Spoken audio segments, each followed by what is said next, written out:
Back in, was it 06, '07 when the market crashed, I bought like crazy. I bought pennies on the dollar. When there's catastrophe happening around you, when the world is falling apart, there's always opportunity. So yes, people are affected, but at the same token, is that opportunity where money is made. Are you a real estate investor looking to break into the multifamily investing space? Have you heard of MFIN Con happening in Charlotte, North Carolina, June 23rd through the 25th? The Multifamily Investor Nation Convention is a place to learn from over 60 plus high-level apartment investors and also to network with over 700 investors. If that's not enough for you, Shaquille O'Neal, Barbara Cochran, and Jocko Willink will be live and in person speaking at this event. Be sure to secure your tickets to this live in-person event as the tickets are going fast. You can even upgrade your ticket to the VIP to have the opportunity to rub shoulders with these high-level speakers, including myself. After their session,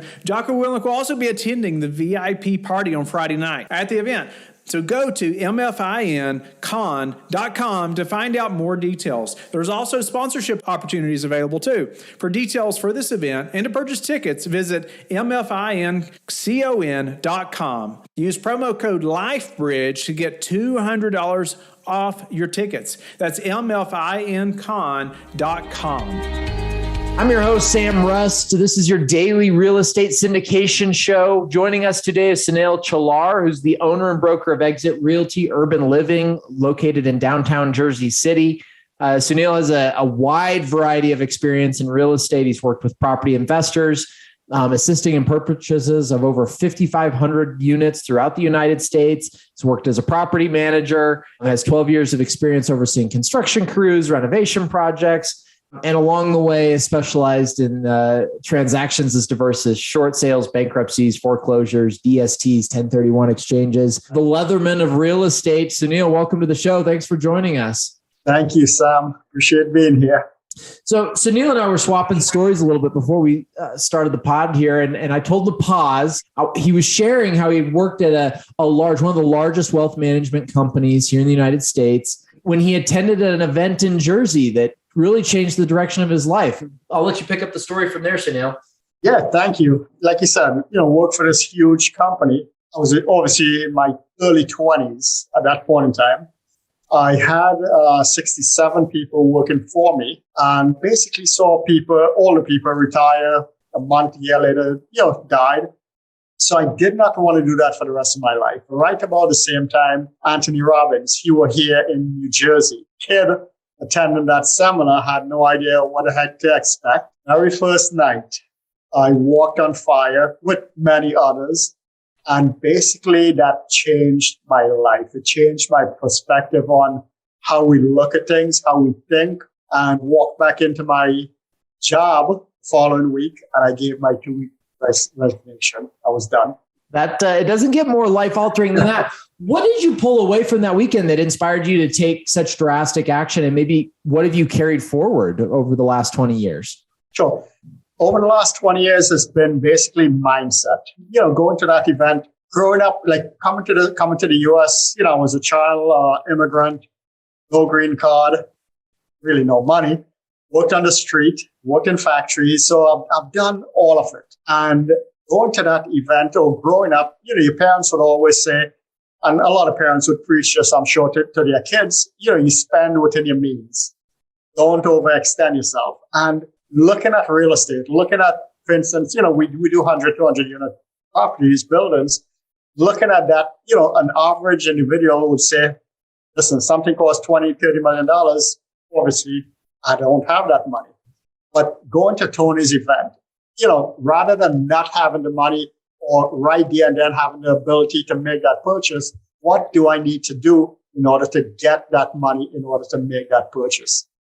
That pretty much, that mind shift of what we need to do now took precedence in my mind.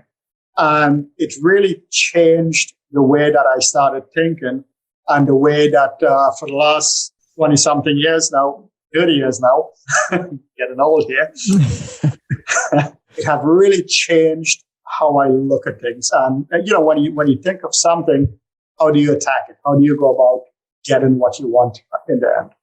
Yeah, I think that's really important that we're born with almost this innate little gremlin in our mind that just looks at obstacles and thinks, well, I'm not going to go down that road. I'm not going to go down that road. And it ends up being like one of those maze games that you play as a kid where there's only one right path and you're just continually bumping into the walls.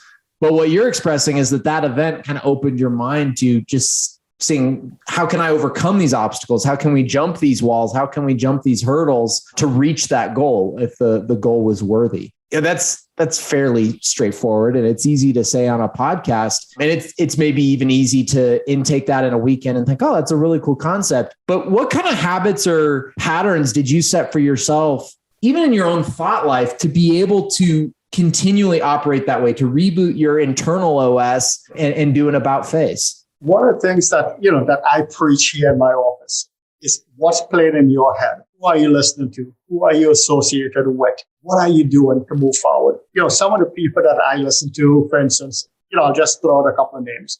Jim Rohn, love listening to him. Brian Tracy, Les Brown. Obviously, there are plenty others that I could add to that list. But the takeaways as far as who are you listening to and gaining knowledge and experience and just pushing you forward. Like one of the things we talked offline were I belong to a mastermind group, which have tremendously helped me as well. Why? Because in making these large purchases, you want to be associated with people who have actually done it before you. In this business, there are so many financial landmines that you step on one and you're going down. So why not learn from others who are willing to teach you and willing to be on their team as well? So I've done that as well. How do you intake the material? Are you a big reader? Do you do podcasts, Audible? Audible.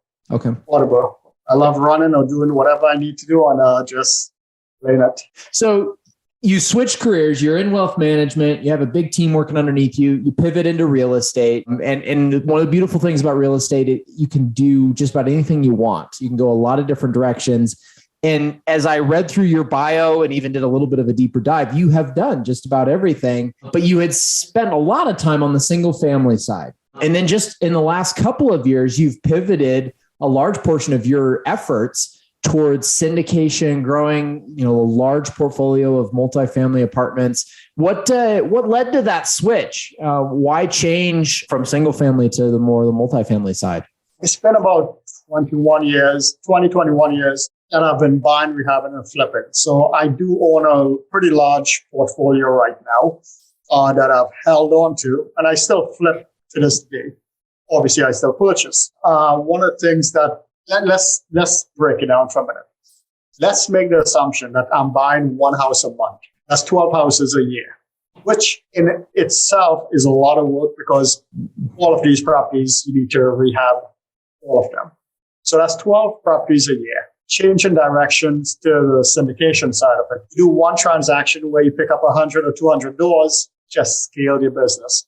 It's basically flipping on steroids. And where are you guys primarily focused on investing? I know a lot of your single family stuff is there in New Jersey. Is that where you're buying multifamily, or are you going down towards the Sun Belt? Actually, yeah, down the Sun Belt. We have stuff right now. For instance, we look at Texas, the Carolinas, Georgia. Those are really Florida. Those are the primary markets. I own stuff right now in, obviously here in New Jersey, Pennsylvania, Florida. So this is where the smaller items are, smaller assets. Yeah, there's some people when they're getting into the business, they live in New Jersey or maybe Michigan or some of these other states that aren't the sexiest places to invest in large apartment communities. It could be regulatory, it could be just population growth or other demographic factors. How have you successfully entered into those other markets? They're 1,000 miles away from where you reside. Easy. We have actually a demographer on my team. So that makes it two things. He's one individual, which is a tremendous help because, through him also, we have software where I could pinpoint any location in the US and it tells me if there's a part of progress in that area. So it tells me what class neighborhood that I'm looking at and what's going on in that neighborhood. Number two, some of the places, mostly in Texas where we buy, one of the individuals who manages our properties, she owns about 6,000 units herself. So she is a part of the GP team, and that just makes it a lot easier in making that purchase happen. It's very interesting to have a demographer on your team. I know there's a couple other groups that I'm aware of that take a very data intensive approach, specifically in demographic trends. And I think if it's possible to be underrated, it's such a core part of investing in multifamily, but you have to know the macroeconomic factors of the state, the area, and then the micro environment. What are you buying on? Is that the right street corner? Are you going to be able to take a property from a C- to a C+? Will the area support that? The comps might tell you could, but are you right across from, some sort of establishment that's of a more unsavory nature and it's just going to keep tenants from moving in? All those things have to be taken into account. What helps also is being part of this mastermind group. There's always boots on the ground. So there's obviously, people obviously live around the country. So depending where we look, there's always someone there who could just drive by the property, who could take pictures, who could tell us a little bit more of what's going on in that specific location before we actually take all of our efforts in getting down there while we do more research on the area and the property. Yeah. So that helps. You have a lot of things going on even now. You're still flipping homes. You still have your residential brokerage. You're getting into multifamily. You have several hundred doors. How do you manage your time?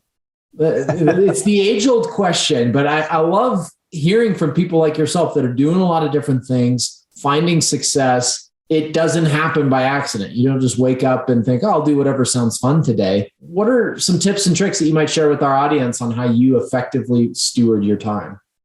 Time management is so key in this business. You need to actually sit back and plan your week, plan your month. Without doing that, if I don't do that, I'll come into the office. I have no idea what to do. As strange as that may sound, or as busy as I am, without putting stuff on the calendar, you are totally lost. And that's been tremendously helpful too. And on top of that, I mentioned to you, I'm getting my pilot's license. I'm working on that also. That's fantastic. So now you've got me curious because I want to get my pilot's license as well. I have a couple of friends who've gone down that path and it just looks phenomenal, like a ton of fun. But why are you getting it? Why take the time that you could spend on so many other pursuits and dedicate yourself to getting a pilot's license? Because I'll tell you the real reason is when people walk into my door and wants to be hired, I tell everyone up front, I'm going to make you uncomfortable. I'm going to push you outside of your comfort zone until you grow. And it's been, for me, I always need to be outside of my comfort zone. In my life right now, I need to fail faster. And I've failed in 21 years and I haven't failed enough. I'm very successful, so don't get me wrong. But through failure is where you grow and where you learn. And when you're out of your comfort zone is where you grow. So if I'm telling my prospective agents, I'm pushing them out of their comfort zone, one of the things that scares the death out of me is heights. I am scared of heights like there's no tomorrow. So I need to push me out of my comfort zone. So I'm getting more comfortable in the air. Not there yet, but I'm getting there. That's really the main reason why I'm doing it. Oh, that's awesome. So have you gone skydiving yet?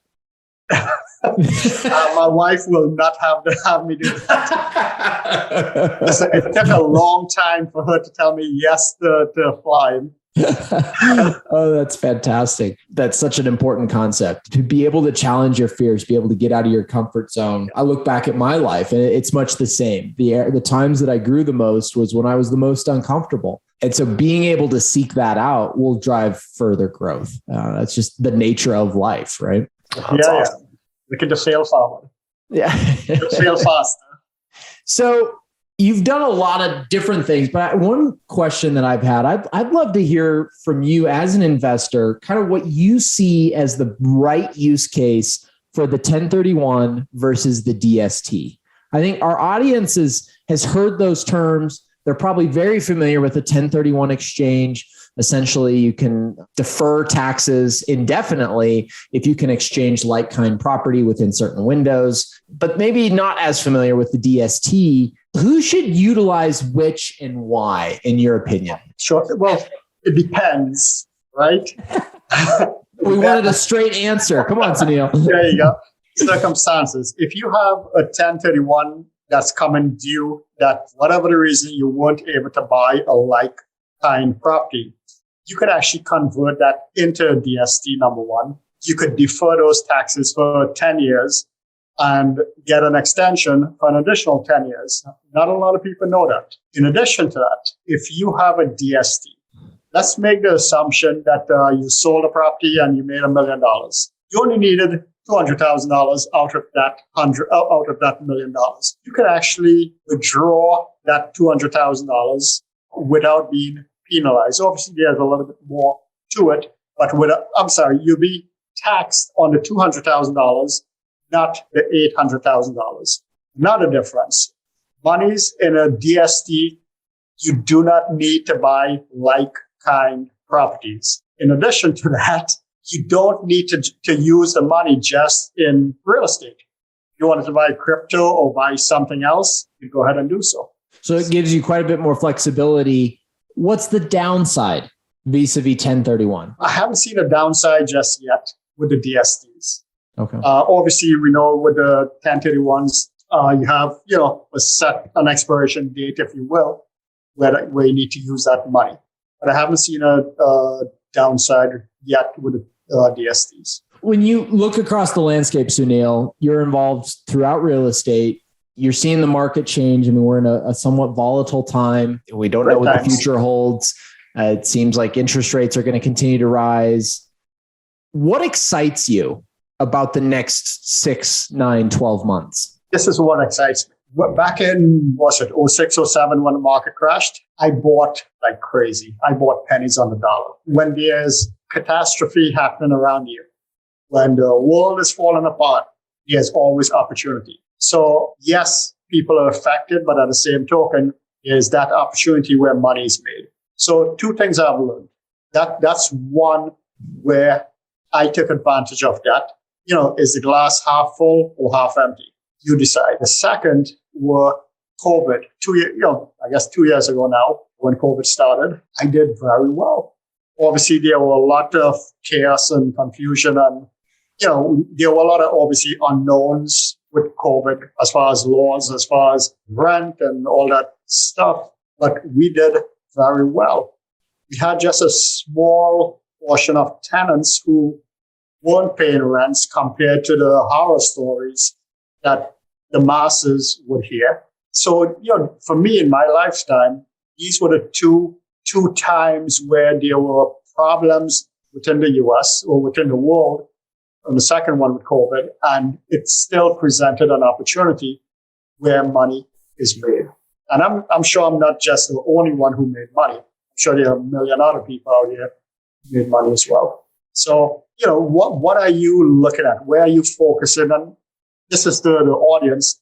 What are you looking at? And again, who's playing in your head? What are you listening to? So for me, I tell everyone in my office, it doesn't matter what the other guy is doing. Focus on what you need to get done and just get it done. No excuses. Like something I've told my kids, be Superman or Superwoman. Get up early, get it done. Go to sleep late, get it done. Point is, get it done. So I've been a stickler with that. And for me, I need to get it done. Yeah. It reminds me of the old Warren Buffett quote that I might butcher here, but be cautious or fearful when others are aggressive, and be aggressive when others are fearful, right? It takes real fortitude to be able to run contrary. I mean, we all look back at 08 and think, I wish that we had bought everything that was on sale. And you did. You went out, you executed on that. There's very few people who did. The crash wouldn't have been as bad if there had been more people buying and trying to take advantage of it. But the herd mentality is very, very strong. And when we see that today with a lot of things that are happening in the headlines, I write a newsletter on an every other week basis. And last month we were talking, or I was sharing some of my thoughts on what are you listening to? What are the voices? Like you were saying, what are the voices in your head? And are you spending too much time on things you can't control? We certainly need to be engaged in some of our national discourse, but are you really going to be able to impact what happens in DC or even in your state capital? Probably not. You would have better luck impacting a local school board race or any one of a number of local factors. It's much better to spend your time and emotional energy on the things that actually will make a difference and move the needle, not just in your life, but in the lives of others. Right. Like, you just asked the question as far as interest rates, right? People have forgotten when interest rates were double digits.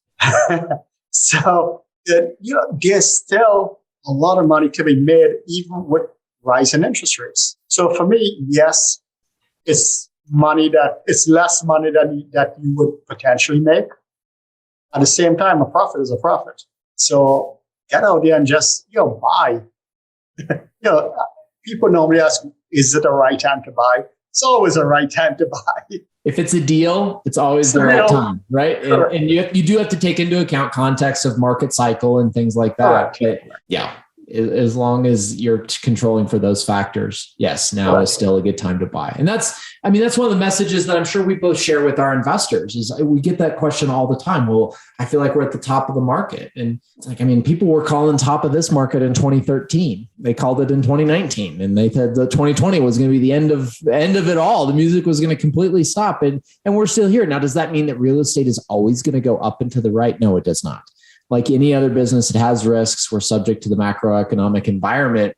However, I think it's one of the best ways to mitigate risk and play a little bit of offense at the same time with your capital. With the market cycles, we know there are market cycles and each market have its own market cycle. For instance, here in Jersey, and I'm sure a lot of the country prices, as we all know, have gone up. So prices are a lot higher. Look at a place like Texas. Today, everybody's in Texas. It's a hot freaking market. So again, there's always an opportunity that presents itself. You just got to go out there and look for it. So I'm here in New Jersey. Doesn't mean that I'm just going to focus on New Jersey when someone is making money in Texas, someone's making money in Georgia, someone's making money in Florida. Why should I not, while I'm here, know what's going on in the markets out there? If I'm a true investor, I should be able to do that. Pay attention to the broader landscape and go where the gold is, right? Be opportunistic in that way. Well, as we're wrapping up here, Sunil, any daily habit that you have that you'd like to share with our investors that has contributed to your success? Getting up and exercising the first thing in the morning. It's a tried and true formula, but it works. Man, it works. Take care of yourself mentally, take care of your body, and everything else will fall into place. I would say this to everyone. For me, there's 24 hours in a day, as we all know. Take 1 hour for yourself and focus on you. And you could give the other 23 hours to the world. 1 hour for you.